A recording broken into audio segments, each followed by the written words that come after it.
സൈക്കോളജിസ്റ്റുകൾ വാക്കൊക്കെ മാറ്റി behavioural മെൻറ്ററാണ്, ഗ്രൂമറാണ്, performance കോച്ചാണ്.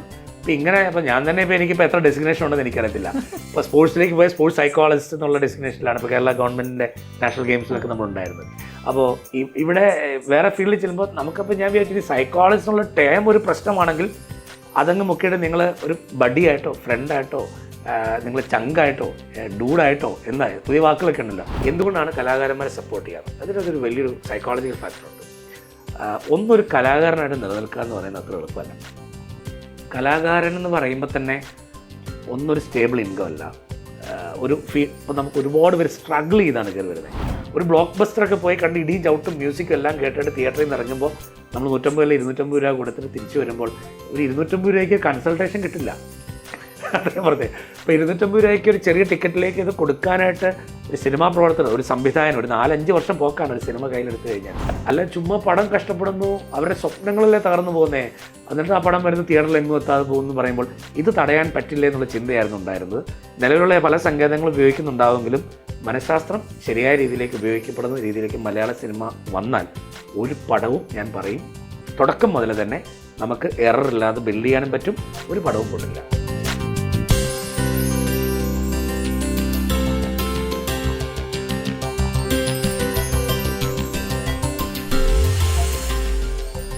Okay, ലോകത്തിലിറങ്ങുന്ന എല്ലാ social അല്ലെങ്കിൽ എല്ലാ കമ്പ്യൂട്ടർ ആപ്പുകളും മൊബൈൽ ആപ്പുകളും ഓഡിറ്റ് ചെയ്യപ്പെട്ട് പ്രോപ്പറായിട്ടാണ് ഇറങ്ങിയിരുന്നതെങ്കിൽ ചില ആപ്പുകളിലൂടെ കുട്ടികൾ ടീനേജേഴ്സ് അത് ചില പ്ലേ ചെയ്ത് ഗെയിം ചെയ്ത് ബ്ലൂ വെയിലോ അങ്ങനെ എന്തൊക്കെയോ പല സാധനങ്ങളുണ്ട്. ഇവർ മരണത്തിലേക്ക് പോവില്ലായിരുന്നല്ലോ.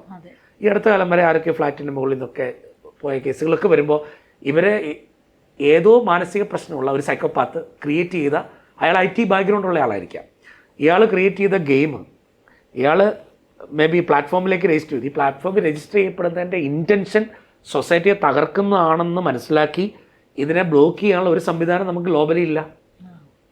അങ്ങനെ വരുമ്പോൾ കുട്ടികൾ ഏത് സൈറ്റാണ് കാണുന്നത്, ഏത് ആപ്പാണ് ഉപയോഗിക്കുന്നത് നമുക്കറിയില്ലല്ലോ. അപ്പോൾ കുട്ടികൾക്ക് നിങ്ങൾ ആപ്പ് ഉപയോഗിക്കുമ്പോൾ ശ്രദ്ധിക്കേണ്ട ചതിക്കുഴികൾ അല്ലെങ്കിൽ നിങ്ങൾ കടന്നു പോകാൻ സാധ്യതയുള്ള കാര്യങ്ങൾ ഇന്നതൊക്കെയാണെന്ന് പറഞ്ഞ് പഠിപ്പിക്കാനുള്ളൊരു കണ്ടിന്യൂസ് ആയി മീഡിയ എഡ്യൂക്കേഷനില്ല. A+, A1 നമ്മൾ ഫോക്കസ് ചെയ്തുകൊണ്ടിരിക്കുന്നത്.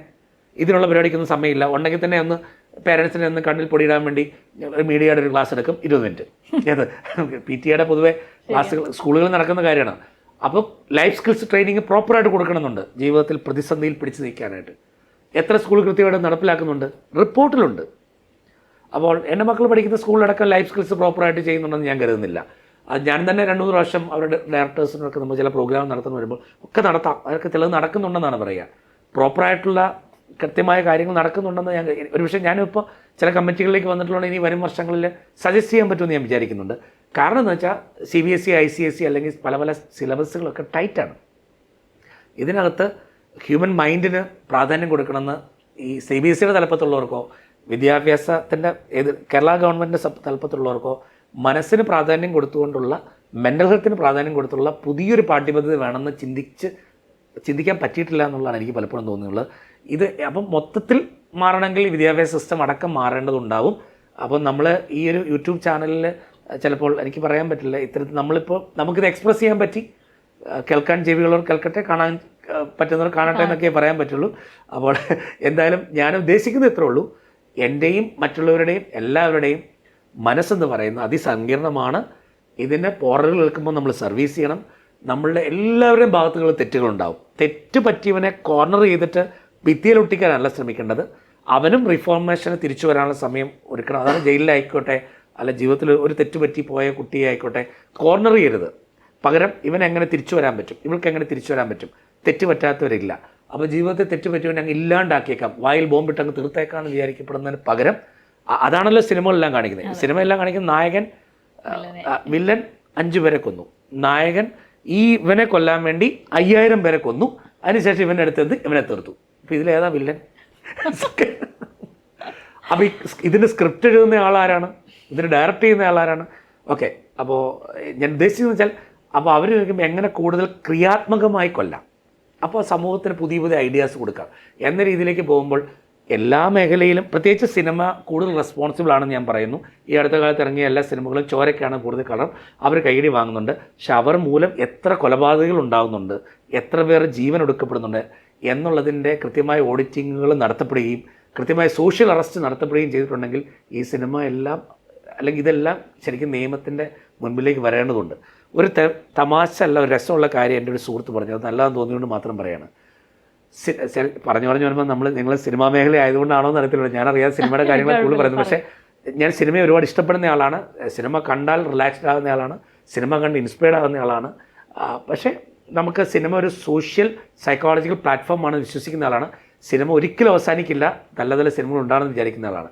പക്ഷേ രസകരമായൊരു കൊച്ചു കാര്യത്തോട് പറയാം, സിനിമയുടെ റെസ്പോൺസിബിലിറ്റി വരുമ്പോഴേക്കും മദ്യപാനവും പുകവലി ആരോഗ്യത്തിന് ഹാനികരെന്ന് നമ്മൾ എഴുതി വെക്കുന്നുണ്ട് സീനുകളിൽ. പിന്നെ സ്ത്രീകളെയും കുട്ടികളെയും ഒക്കെ അവധിക്രമം വരുമ്പോൾ അതിൻ്റെ താഴെയും ചില എഴുതി വെക്കുന്നുണ്ട്. അപ്പോൾ ഇതൊക്കെ ഓക്കെയാണ്, ആരോഗ്യത്തിന് ഹാനികരമാണ്. സിനിമയിൽ ഒരാളെ കുത്തിക്കൊല്ലുന്നു, അല്ലെങ്കിൽ കുറേ ആൾക്കാരെ കൊല്ലുന്നു, വെട്ടിവെച്ച് കൊല്ലുന്നു, ഇതിന് താഴെ ഞാൻ നോക്കുമ്പോൾ ഡിസ്ക്ലെയിമർ ഒന്നുമില്ല. അപ്പോൾ അതിൻ്റെ അർത്ഥം ഒരു കുട്ടി വിചാരിക്കുകയാണ് മദ്യപാനം പുകവലി ആരോഗ്യത്തിന് ഹാനികരമാണ്, കൊലപാതകം ആരോഗ്യത്തിന് നല്ലതാണ്, അല്ലെങ്കിൽ ആൾക്കാരെ കൊല്ലുന്നത് നോർമലാണ്. കാരണം അത് കുഴപ്പമുണ്ടെങ്കിൽ താഴെ എഴുതി വെക്കത്തില്ലേ. പരസ്യങ്ങളിൽ പോലും ഇതൊരു അഡ്വഞ്ചറസ് ആർട്ടിസ്റ്റുകളെ വെച്ച് ചെയ്തതാണ്, നിങ്ങൾ അനുകരിക്കണമെന്ന് എഴുതി വെക്കുന്നുണ്ട്. അപ്പോൾ ഞാനൊരു പ്രൊഡ്യൂസറും കൂടെ എന്ന നിലയിൽ ഞാനല്ല പ്രൊഡ്യൂസറെ മുമ്പിലാണ് ഇരിക്കുന്നതെന്നുള്ള എനിക്കറിയാം. അല്ലെങ്കിൽ നിങ്ങൾ അത്ര അസോസിയേഷനിൽ ഇൻവോൾവ് ആണെന്ന് പറയുമ്പോഴേക്കും തീർച്ചയായിട്ടും സത്യത്തിൽ നമ്മളുടെ കൊലപാതക സീനുകളും അല്ലെങ്കിൽ നമുക്കിപ്പോൾ ആത്മഹത്യാ സീനുകളൊക്കെ വരുമ്പോൾ ഇത് സിനിമയ്ക്ക് വേണ്ടി സൃഷ്ടിച്ചിരിക്കുന്ന സാധനമാണെന്നോ, അല്ലെങ്കിൽ ഇത് സത്യത്തിൽ ഇതിൻ്റെ താഴെ ഒരു ചില കുറിപ്പുകൾ അത് നമുക്ക് കഥാപാത്ര സൃഷ്ടിക്കുന്ന പൂർണ്ണതയ്ക്ക് വേണ്ടി ക്രിയേറ്റ് ചെയ്തിരിക്കുന്ന ഒരു സാങ്കല്പികമായിട്ടുള്ള ആക്ട് മാത്രമാണ് എന്ന പോലെയോ, അല്ലെങ്കിൽ എന്താണോ സുന്ദരമായ വാക്കുകൾ എഴുതി വെച്ചില്ലെങ്കിൽ മദ്യപാനം പുകവലി ആരോഗ്യത്തിന് ഹാനികരം എന്നുള്ളത് മാത്രമാണല്ലോ നമ്മൾ ശ്രദ്ധിക്കേണ്ടത് എന്ന രീതിയിലേക്കൊരു കാര്യം പോന്നു. ഇപ്പോൾ ഇതൊക്കെ നോർമലൈസ് ചെയ്യപ്പെട്ട ബിഹേവിയറാണ്, തട്ടാം കൊല്ലാം എന്നാണ് സിനിമ പഠിപ്പിച്ചതെന്നുള്ളൊരു മൂഡിൽ ബ്ലോക്ക് ബസ്റ്റർ കഴിഞ്ഞ് ഇറങ്ങിപ്പോകുന്ന ഒരു വിദ്യാർത്ഥി അല്ലെങ്കിൽ ഒരു യുവാവ് അവൻ്റെ മാനസിക ഘടനയിൽ ഒരല്പം അലങ്കോലവുമായിരിക്കുന്ന അവസ്ഥയിലാണ് ഇവൻ കാണുന്നത്. അവൻ പോയിട്ട് കത്തിയെടുത്ത് ഒരു പ്രചോദനം നേടിയിട്ട് അവൻ ചില വകവരുത്തുന്നുണ്ടെങ്കിൽ അതിൻ്റെ നേരിട്ടും അല്ലാതെയും മനഃപൂർവ്വമായിട്ടും മനഃപൂർവ്വമല്ലാത്ത നരഹത്യയുടെ ഉത്തരവാദിത്വം സിനിമയുമായിട്ട് ബന്ധപ്പെട്ട ആളുകൾക്ക് വരുമെന്ന് ആണ് ഞാൻ കരുതുന്നത്. ഇതിനെതിരെ വിമർശനങ്ങൾ വരാം, പക്ഷേ മിനിമം ചെയ്യേണ്ടത് കലാസൃഷ്ടി ഒന്നും ചെയ്യരുതെന്നല്ല ഞാൻ പറയുക, ഒരു ഡിസ്ക്ലൈമറിൻ്റെ തലത്തിലെങ്കിലും വരുത്തുക എന്നുള്ളത് ഇമ്പോർട്ടൻ്റ് ആണ്. പിന്നെ വ്യത്യസ്തമായ തീമുകൾ എന്തുകൊണ്ട് ചിന്തിച്ചുകൂടാ? ഈ കൊലപാതകം മാത്രമേ ഉള്ളൂ തീം. നമ്മൾ ജീവനെ പുഷ്ടിപ്പെടുത്തുന്ന വ്യത്യസ്തമായ എന്തൊക്കെ കാര്യങ്ങളുണ്ട്. അപ്പോൾ അങ്ങനെ വരുമ്പോഴേക്കും നമുക്ക് തിയേറ്ററിലേക്ക് ജനം ഒഴുകും. സമാധാനമായിട്ട് നമുക്ക് ഫാമിലിയായിട്ട് പോയിരുന്ന നമ്മുടെ മനസ്സും ജീവിതവും സന്തോഷകരമാക്കാൻ പറ്റുന്ന കുടുംബചിത്രങ്ങൾ അല്ലെങ്കിൽ നല്ല നല്ല ചിത്രങ്ങളൊക്കെ അല്ല, അതിൻ്റെ അകത്ത് ചില സീനുകളൊക്കെ ഇത് വരരുതെന്നല്ല പറയുക, പക്ഷേ എങ്കിലും ആത്യന്തികമായ തീം വരുമ്പോൾ സ്നേഹത്തെയും ക്ഷമയെയും നന്മയും പ്രൊമോട്ട് ചെയ്യുന്ന തീമുകൾ വന്നാൽ ഇൻസ്പിറേഷണൽ മൂവീസ് പറഞ്ഞ ലോകമെങ്ങും ഉണ്ട്. എത്രയോ നല്ല നല്ല സിനിമകളുണ്ട്. തീർച്ചയായിട്ടും അതിൽ യുദ്ധത്തിൻ്റെ ഭാഗമായിട്ട് കാണിക്കാതിരിക്കാൻ പറ്റില്ലെന്നല്ല, എങ്കിലും അതിനൊക്കെ ഒരു മിതത്വം പാലിക്കപ്പെടുകയും സൊസൈറ്റിയുടെ മാനസികാരോഗ്യത്തിന് വേണ്ടി കോൺട്രിബ്യൂട്ട് ചെയ്യാനായിട്ടും സിനിമയ്ക്കും കലാപ്രവർത്തനങ്ങൾക്കും കലാകാരങ്ങൾക്ക് പറ്റും, പാട്ടുകാർക്ക് പറ്റും. അവർ ഡ്രിങ്ക്സിനെയും ഡെത്തിനെയും പ്രൊമോട്ട് ചെയ്യുന്ന ലിറിക്സിന് പകരം ജീവനെ പ്രൊമോട്ട് ചെയ്യുന്ന ലിറിക്സ് എന്തുകൊണ്ട് എഴുതുന്നില്ല എന്നുള്ളതും നമ്മൾ ചർച്ചാവിഷയമാക്കേണ്ടതാണ്. ഇവരെ നമ്മൾ സെലിബ്രിറ്റീസ് ആക്കും. കൂടുതൽ ആൾക്കാരുടെ മരണത്തിലേക്ക് നയിക്കി വിടുന്ന പാട്ടുകൾ നൽകുന്ന ഒരുപാട് ആളുകളുണ്ടായിരുന്നു ലോകത്തിൽ. ഇവരുടെ ഡെത്തെല്ലാം അൺനാച്ചുറൽ ഡെത്താണ്, ശ്രദ്ധിച്ചറിയാം. പല ആൾക്കാരുടെ ഈ പല ആളുകളെ മരണത്തിലേക്ക് നയിച്ചവരെല്ലാം അൺനാച്ചുറൽ ഡെത്തിലേക്കാണ് പോയിരിക്കുന്നത്. അപ്പോൾ ഇതിനകത്ത് മറ്റ് സ്പിരിറ്റുകളുണ്ടോ, വേറെ എന്തെങ്കിലുമൊക്കെ വായിക്കപ്പലുണ്ടോ എന്നൊക്കെ നമ്മൾ പഠിക്കേണ്ടിയിരിക്കുന്നു.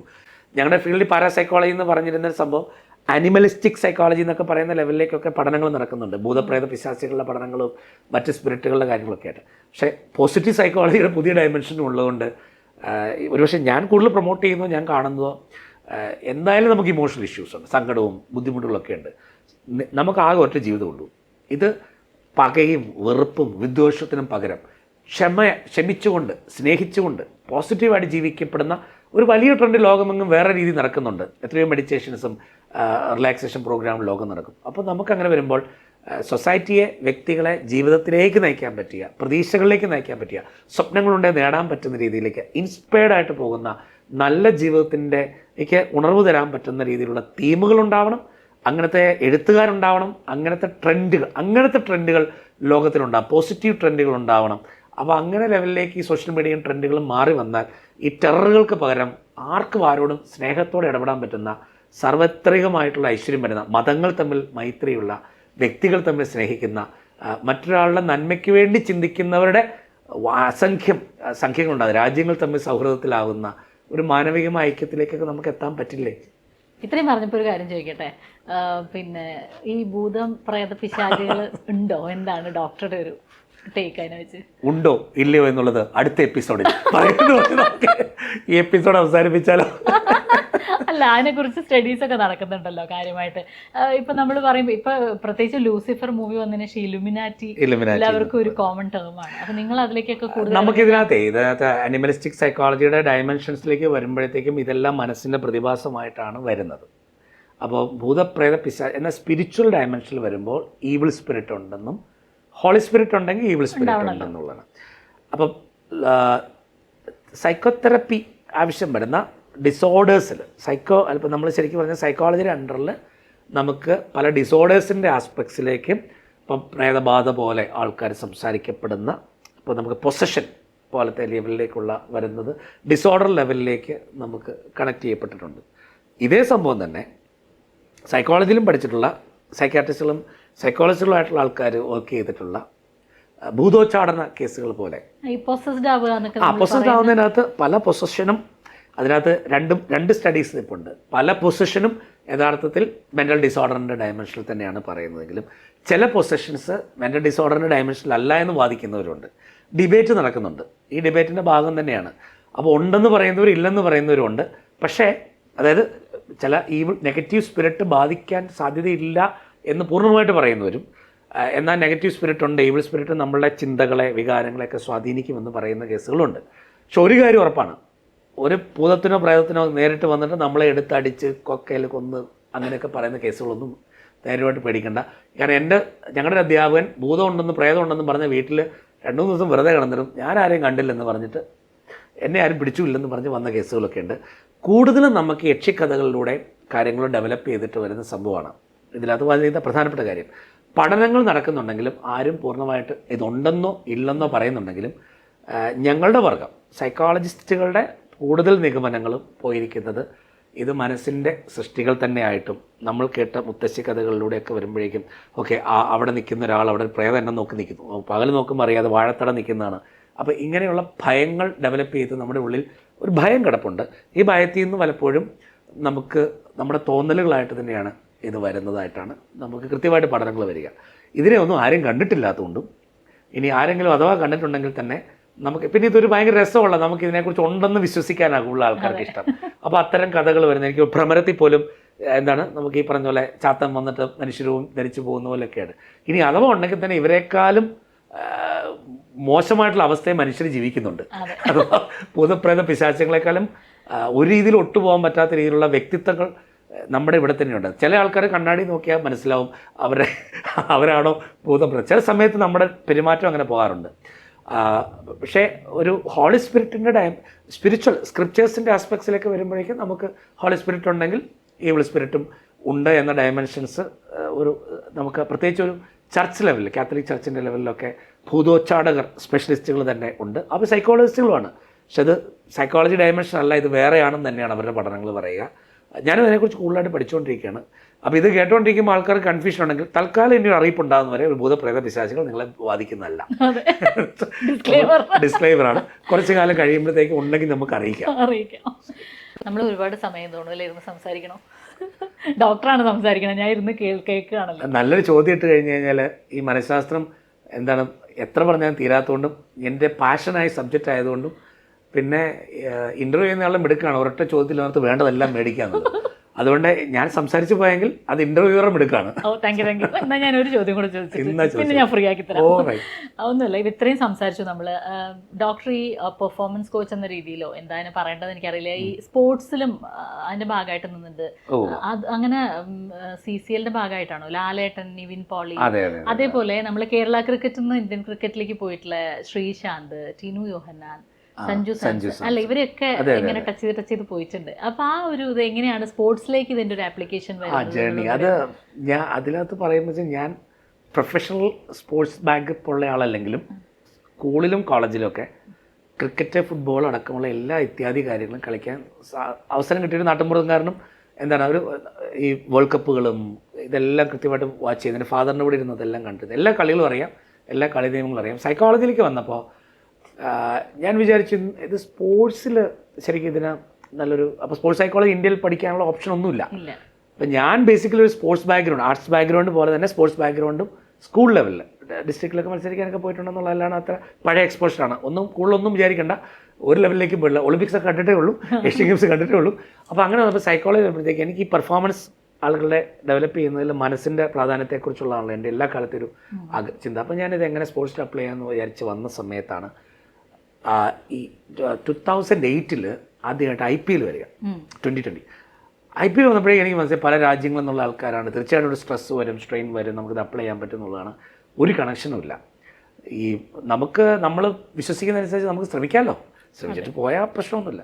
അപ്പോൾ അങ്ങനെ വരുമ്പോഴത്തേക്ക് IPL എന്ത് ചെയ്യാൻ പറ്റുമെന്ന് ഇങ്ങനെ ആലോചിച്ചു.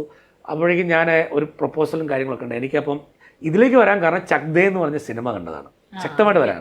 ചക് ദേൻ്റെ കണ്ടപ്പോഴത്തേക്ക് ഒരു ചക് ദേ ഇന്ത്യ, ഒരു ഇന്ത്യക്കാരനെ പോലെ ഇപ്പോൾ ഒരു ആസ് എ സൈക്കോളജിസ്റ്റ് ഞാൻ ആ സിനിമ കണ്ടപ്പോൾ ഈ ഷാരൂഖ് ഖാൻ്റെ റോള്, SRK റോളൊക്കെ കോച്ചാണ്, ബട്ട് ഒരു സൈക്കോളജിസ്റ്റിനെ പോലെ എനിക്ക് ഫീൽ ചെയ്തു. അപ്പോൾ സ്പോർട്സ് സൈക്കോളജിയെക്കുറിച്ച് എനിക്ക് വലിയ ധാരണയുള്ള കാലമൊന്നുമല്ല, പക്ഷെ ഞാൻ പിന്നെ വായിച്ചു പഠിച്ചു മനസ്സിലാക്കി. അപ്പോൾ എനിക്ക് ഭയങ്കര ഇൻസ്പിറേഷൻ വന്നു. അങ്ങനെയാണ് തീർച്ചയായിട്ടും നമ്മുടെ ഇന്ത്യക്ക് വേണ്ടി അല്ല സ്പോർട്സ് ഫീൽഡിലുള്ള ആൾക്കാർക്ക് വേണ്ടി എന്തും ചെയ്യണം എന്ന് തോന്നി. അങ്ങനെ IPL 2020 വന്ന സമയത്ത് SRK ഒരു ടീമിൻ്റെ ഓണറായി, കൽക്കട്ട നൈറ്റ് റൈഡേഴ്സ് ആയിരുന്നു. എന്നാൽ ശരി അണ്ണൻ ഇരിക്കട്ടെ ഒരു സപ്പോർട്ടെന്ന് വിചാരിച്ചിട്ട് ഞാൻ സ്വമേധയാ ഒരു ആപ്ലിക്കേഷനൊക്കെ ഉണ്ടാക്കി, എന്ത് ചെയ്യാൻ പറ്റും സൈക്കോളജി ആപ്ലിക്കേഷൻ എന്ന് വിചാരിച്ച് അവിടെ കൊടുക്കാനുള്ള ശ്രമം നടത്തി. അപ്പോൾ അതെനിക്കൊരു കുറേ ശ്രമമൊന്നും നമുക്ക് കിട്ടിയില്ല. ബട്ട് എനിക്ക് അന്ന് എൻ്റെ ഹോസ്പിറ്റൽ വഴി ഡോക്ടർ ഹഫീസ് റഹ്മാൻ, സൺറൈസ് ഹോസ്പിറ്റലിലെ ചെയർമാനാണ്, അദ്ദേഹത്തിൻ്റെ ഒരു മുംബൈ കണക്ഷൻ ഉണ്ടായിരുന്നു. ആ കണക്ഷൻസ് അദ്ദേഹം സപ്പോർട്ട് ചെയ്തു. അങ്ങനെ ഷാരൂഖ് ഖാൻ്റെ ഓഫീസിൽ അദ്ദേഹത്തിൻ്റെ സെക്രട്ടറി വഴി തന്നെ നൈറ്റ് റൈഡേഴ്സിൻ്റെ അന്നത്തെ കോച്ച്, ഓസ്ട്രേലിയക്ക് വേൾഡ് കപ്പ് നേടിക്കൊടുത്ത കോച്ച് ജോൺ ബുക്കാനന് നേരിട്ട് സമർപ്പിക്കാൻ പറ്റി. ഇത് ഇപ്പോഴത്തെ നമ്മുടെ ഫുട്ബോളിൻ്റെ കമൻട്രി ഒക്കെ കൊടുക്കുന്ന ഷൈജു ദാമോദരൻ ഇതൊരു വാർത്തയാക്കി. അങ്ങനെ കൽക്കട്ട നൈറ്റ് റൈഡേഴ്സിന് കൊച്ചിയിൽ നിന്ന് ഒരു മനഃശാസ്ത്ര സഹായം എന്നൊക്കെ എന്താ പറഞ്ഞൊരു ആർട്ടിക്കിൾ മാതൃഭൂമിയിൽ അക്കാലത്ത് വന്നു, നഗരം പേജിൽ. ഇതെൻ്റെ ആദ്യത്തെ എസ്റ്റാബ്ലിഷാണ്. അപ്പോൾ IPL ക്രിക്കറ്റിൽ ഏതെങ്കിലും ഒരു മലയാളിയുടെ ആദ്യത്തെ ഒരു ഇത്തരത്തിലുള്ളൊരു അറ്റംപ്റ്റ് വരുന്നത് ഈ ഒരു അറ്റംപ്റ്റ് ആയിട്ടാണെന്ന് പിന്നീട് ഞാൻ മനസ്സിലാക്കിയത്. ശ്രീശാന്ത് അത്തവണ എനിക്ക് തോന്നുന്നു കളിക്കുന്നൊക്കെയുണ്ട്. പിന്നീട് മുമ്പോട്ട് പോയി ആ സംഭവം അവരതിൻ്റെ സജഷൻ പ്രോസസ്സുകളും കാര്യങ്ങളും ഉൾപ്പെടുന്ന കാര്യങ്ങളായിരുന്നു. കിട്ടിയാൽ അവരെന്നെ വിളിച്ചാൽ അവരെ സപ്പോർട്ട് ചെയ്യാമെന്ന് വിചാരിച്ചു. അപ്പോൾ അദ്ദേഹത്തിൻ്റെ ഒരു മെയിലൊക്കെ എനിക്ക് വന്നു, സുന്ദരമായിരിക്കുന്നു, മനോഹരമായിരിക്കുന്നു, ഈ ഐഡിയ ഞാൻ എൻ്റെ മോൻ മാത്യു ഈ ഒരു ഫീൽഡിലേക്ക് വരാൻ ആഗ്രഹിക്കുന്നുണ്ട്, നിങ്ങളുടെ ഐഡിയ എനിക്ക് ഇഷ്ടപ്പെട്ടു, ഞാൻ എൻ്റെ മോൻ മാത്യുവിനെ ഇത്തവണ ഈ ഒരു ഇത്തരത്തിലുള്ളൊരു മെൻ്റൽ വർക്കിന് വേണ്ടി നിയമിക്കാൻ വേണ്ടി ആഗ്രഹിക്കുന്നുണ്ടെന്ന് പറഞ്ഞിട്ട് എൻ്റെ ഐഡിയ അച്ചായൻ മോനെ കൊണ്ട് ചെയ്യിച്ചു എന്നുള്ളതാണ് ഏറ്റവും രസമുള്ള കാര്യം. എന്തായാലും ഞാനിങ്ങനെ മലയാളി ആസ് യൂഷ്വൽ നമ്മുടെ സ്ക്രിപ്റ്റ് നല്ലൊരു സ്ക്രിപ്റ്റ് ഉദയനാട താരത്തിനാണെന്ന് തോന്നുന്നല്ലേ, സ്ക്രിപ്റ്റ് അടിച്ചോണ്ട് പോകുന്നല്ലേ. അപ്പോൾ അത് ഇപ്പോൾ സംഭവം എന്തായാലും നമുക്ക് എന്തായാലും കാരണം അവിടെ പിന്നെ പല ലോബിയിങ്ങും പല കാര്യങ്ങളൊക്കെ ഉണ്ടെന്ന് എനിക്ക് മനസ്സിലായി. എന്നാലും ഒരു ചെറിയ അറ്റംപ്റ്റ് അവർ ഏറ്റെടുക്കുകയും അവരെനിക്ക് മെയിൽ അയക്കുകയും പിന്നെ മാന്യനാണ്, സായിപ്പ് മാന്യനാണ്, ഞാൻ ഇന്നപോലെ ചെയ്യാൻ പോവാണ് കേട്ടോ എന്ന് പറഞ്ഞ് സംഭവിച്ചു. നമുക്ക് പിന്നെ കൂടുതലൊന്നും പറയാനൊന്നുമില്ല. അതായിരുന്നു ആദ്യത്തെ അറ്റംപ്റ്റ്, അത് അവിടെ കൊണ്ട് തീർന്നു. അപ്പോൾ പിന്നീട് ഇതൊക്കെ അറിഞ്ഞിട്ട് KCA എന്ന് കേരള ക്രിക്കറ്റ് അസോസിയേഷൻ്റെ കോളുകളൊക്കെ വന്ന് പിന്നീട് കേരള ക്രിക്കറ്റിൻ്റെ രഞ്ജി ട്രോഫി ക്യാമ്പിലേക്ക് വരുമ്പോഴാണ് ടിനു യോഹന്നാനെയും അതുപോലെ മറ്റ് പ്ലേയേഴ്സിനെയൊക്കെ കാണുന്നതൊക്കെ ആയിട്ട്. അപ്പോൾ ടിനുവിനെ അവർക്കുള്ള മെൻ്റൽ ട്രെയിനിങ് ഒക്കെ ആയിട്ട് ബന്ധപ്പെട്ട് ടിനുവിൻ്റെ പേഴ്സണൽ ഒരു 1-to-1 ചെയ്തിട്ട് ടിനുവിൻ്റെ ഒരു പേഴ്സണൽ ടെസ്റ്റിമണിയൊക്കെ പിന്നീട് എപ്പോഴും ഞാൻ ഷെയർ ചെയ്യാം. ടിനുവിൻ്റെ ഒരു കരിയറിൻ്റെ ഒക്കെ ഒരു അവസാന ഘട്ടങ്ങളൊക്കെ ആയ സമയത്തായിരുന്നു. അപ്പോൾ ഞാൻ വെറുതെ ഞങ്ങളൊരു മെൻ്റൽ ട്രെയിനിങ്ങിൻ്റെ പാർട്ടായിട്ടൊരു നമ്മൾ ഫേമായിട്ട് നമുക്ക് ബിലീഫ് ഉണ്ട്, നമുക്ക് ശക്തമായിട്ട് ചോദിക്കാം. ഞങ്ങളൊരു 5 വിക്കറ്റിൻ്റെ ഒരു ഡിസ്കഷൻ നടത്തി. നമുക്ക് നാളെ ഒരു 5 വിക്കറ്റ് എടുത്താലോ എന്നൊരു ചോദ്യം ഉണ്ടാകുന്നു. ടിനു അത് അക്സെപ്റ്റ് ചെയ്യുന്നു. പിന്നീട് അത് ചരിത്രമായി മാറുകയാണ്. പിറ്റേ ദിവസം ടിനുവിൻ്റെ ഒരു 5 വിക്കറ്റ് വീഴുകയാണ്. ഇത് സംഭവിക്കപ്പെടുക എന്ന് പറയുമ്പോൾ നമ്മൾ രണ്ടാളും മനസ്സിൽ കാണുന്നു. ഞാൻ ആദ്യമായിട്ടാണ് അപ്ലൈ ചെയ്യുന്നത്, ആ രീതിയിൽ അത് സംഭവിക്കുകയാണ്. പിന്നീട് ഈ അടുത്ത കാലത്ത് ടിനു കേരള ക്രിക്കറ്റ് ടീമിൻ്റെ കോച്ചൊക്കെ ആയിട്ട് മാറി. എൻ്റെ വേറൊരു ഒരു അറ്റംപ്റ്റ് ഉണ്ടായിരുന്നു വേറൊരു. അപ്പോൾ അതിൻ്റെ സമയത്ത് ടിനു ഒരു ടെസ്റ്റിമണി പറയുമ്പോഴാണ് ഞാൻ അറിയുന്നത് ടിനു കുറേ മാസങ്ങളായിട്ട് പെർഫോമൻസ് സ്ട്രഗിൾ ചെയ്തിരിക്കുകയായിരുന്നു. ഇത് ടിനുവിൻ്റെ അവസാനത്തെ 5 വിക്കറ്റ്സ് നേട്ടമാണ്. ഈ 5 വിക്കറ്റ് നേടാൻ പറ്റുന്ന രീതിയിലേക്കുള്ള ഒരു പെർഫോമൻസ് ആയിരുന്നില്ല ആ സമയത്ത്. പക്ഷെ നമ്മളപ്പോൾ അപ്ലൈ ചെയ്ത പല മെൻ്റൽ ടെക്നിക്സും ഇദ്ദേഹത്തിന് യൂസ്ഫുൾ ആവുകയി എന്ന് മനസ്സിലാക്കി. ഇദ്ദേഹം പിന്നീട് കോച്ചായ സമയത്ത് അദ്ദേഹത്തിൻ്റെ പ്ലേയേഴ്സിനെയൊക്കെ സപ്പോർട്ട് ചെയ്യാനായിട്ട് ഈഡൻ ഗാർഡനിലൊക്കെ 2020 സപ്പോർട്ട് ചെയ്യാനൊക്കെ പോയപ്പോഴൊക്കെ ഇദ്ദേഹം ഇത് അനുസ്മരിക്കുകയും പിന്നീട് എനിക്ക് ടെസ്റ്റിമണി ആയിട്ട് ഒരു സമ്മാനമായിട്ട് തരികയൊക്കെ ചെയ്തപ്പോഴാണ് സത്യത്തിൽ നമ്മളന്ന് ചെയ്തത് സംഗതി കില്ലാടിയായിരുന്നു, അടിപൊളിയായിരുന്നൊക്കെ മനസ്സിലായത്. പിന്നീട് അവർക്കും പലർക്കും ഇഷ്ടപ്പെട്ടിട്ടാണ് കേരള ക്യാമ്പിലൊക്കെ വരുന്നത്. കോതമംഗലത്ത് നടന്ന ക്യാമ്പിലെ സമയത്ത് ഈ നമ്മുടെ ശ്രീശാന്ത് ഇന്ത്യൻ ടീമിൽ നിന്ന് പുറത്തായി വരുന്ന സമയത്താണ്. അവിടെ ഒരു മൈൻഡ് ട്രെയിനിങ് പ്രോസസ്സ് കൊടുത്ത് ആ ഒരു പ്രോഗ്രാമുകൾക്ക് ശേഷമാണ് അദ്ദേഹത്തിന് കൗണ്ടിയിലേക്ക് എത്തുകയും 16 വിക്കറ്റ് ആവുന്നു. അവിടെ നിന്ന് ഇന്ത്യൻ ക്രിക്കറ്റ് ടീമിലേക്ക് എടുക്കുന്നു. ആദ്യത്തെ കളിയിൽ തന്നെ ടെസ്റ്റ് സീരീസിലേക്ക് ആദ്യ കളിയിൽ തന്നെ മാൻ ഓഫ് ദ മാച്ചോ മാൻ ഓഫ് ദ സീരീസൊക്കെ ആയിട്ട് മാറി. ഒരു റീ എൻട്രിയിലേക്ക് ഒരു എളിയ സഹായം KCA വഴിയായിട്ട് ഇങ്ങനെ കുറേ കാര്യങ്ങൾ ചെയ്യാൻ സാധിച്ചു. ഈ ഒരു പീരീഡിൽ തന്നെ പല ഘട്ടങ്ങളായിട്ട് സഞ്ജു പ്രോഗ്രാമുകൾ അറ്റൻഡ് ചെയ്യുന്നുണ്ടായിരുന്നു. സഞ്ജുവിൻ്റെ ലാസ്റ്റ് ഈഡൻ ഗാർഡനിലെ 2020 സപ്പോർട്ട് കൊടുത്തത്. അപ്പം സഞ്ജു ഒരു തവണ സ്റ്റേഡിയത്തിൽ നിൽക്കുന്ന സമയത്ത് ചേട്ടാ ഓർക്കുന്നുണ്ടോ എന്ന് ചോദിച്ച് വന്ന്, അത് കുറേ ഇപ്പോഴത്തെ ഷേപ്പല്ല, കുറച്ചുകൂടെ മുമ്പുള്ള ഷേപ്പിലാണ്, ഞാൻ 2-3 ക്ലാസ്സുകളൊക്കെ കൂടിയിട്ടുണ്ടെന്ന് പറയുമ്പോഴാണ് സത്യം പറഞ്ഞാൽ സഞ്ജു കൂടിയിട്ടുണ്ടെന്ന് ഞാൻ അറിയുന്നത്. എന്ന് വെച്ചാൽ സഞ്ജു അവർ ചെറിയ ചെറിയ ക്ലാസ്സുകളിലേക്ക് എടുത്തത്, അന്ന് സഞ്ജു ആയിട്ടില്ല. പിന്നീട് റിയലൈസ് ചെയ്തതിന് ശേഷം ഉള്ള കുറച്ച് പ്രോഗ്രാമുകളും സപ്പോർട്ടുകളും ലാസ്റ്റ് ടിനു യോഹന്നാൻ്റെ നേതൃത്വത്തിൽ കോച്ചിങ് നടന്ന പ്രോഗ്രാമിലാണ് സഞ്ജു ഉൾപ്പെടുന്ന ഗ്രൂപ്പുകൾക്കൊക്കെ ട്രെയിനിങ് കൊടുത്ത് വരുന്നത്. ഇവരുടെയൊക്കെ കരിയറിൽ തീർച്ചയായിട്ടും ഇവരുടെ മികവും ഇവരുടെ ആത്മസമർപ്പണവും തന്നെയാണ് വിജയത്തിലേക്ക് നയിച്ചത്. പക്ഷേ ചില നിർണായക സമയങ്ങളിൽ നമ്മുടെ ക്ലാസ്സുകൾ ഉപകാരപ്പെടുകയോ ചില ടിപ്സുകൾ അവർക്ക് ഉപകാരപ്പെടുകയോ ഒക്കെ ചെയ്തു എന്നുള്ളത് അവർ തന്നെ സാക്ഷ്യപ്പെടുത്തുന്നത് സന്തോഷകരമായിട്ട് നമുക്ക് അനുഭവപ്പെടുകയുണ്ടായി. തീർച്ചയായിട്ടും അവരുടെ കരിയർ, ഇപ്പോൾ സഞ്ജുവാണ് നമുക്ക് ഇന്ത്യൻ ക്രിക്കറ്റ് ടീമിലുള്ളത്. സഞ്ജുവിന് പല ഘട്ടങ്ങൾ നമുക്ക് സപ്പോർട്ട് ചെയ്യാനായിട്ട് പറ്റിയിട്ടുണ്ട്. തീർച്ചയായിട്ടും സഞ്ജുവിൻ്റെ മികവും കഠിനാധ്വാനവും കോച്ചസിൻ്റെ മികവും ഒക്കെ തന്നെയാണ് ആ വിജയത്തിനെങ്കിലും ആ മനസ്സ് ട്രെയിൻ ചെയ്യുന്ന യാത്രയിൽ ഒരു എളിയ സംഭാവന ചെയ്തു എന്നുള്ള രീതിയിൽ മാത്രമേ ഞാനതിനെ കാണുന്നുള്ളൂ.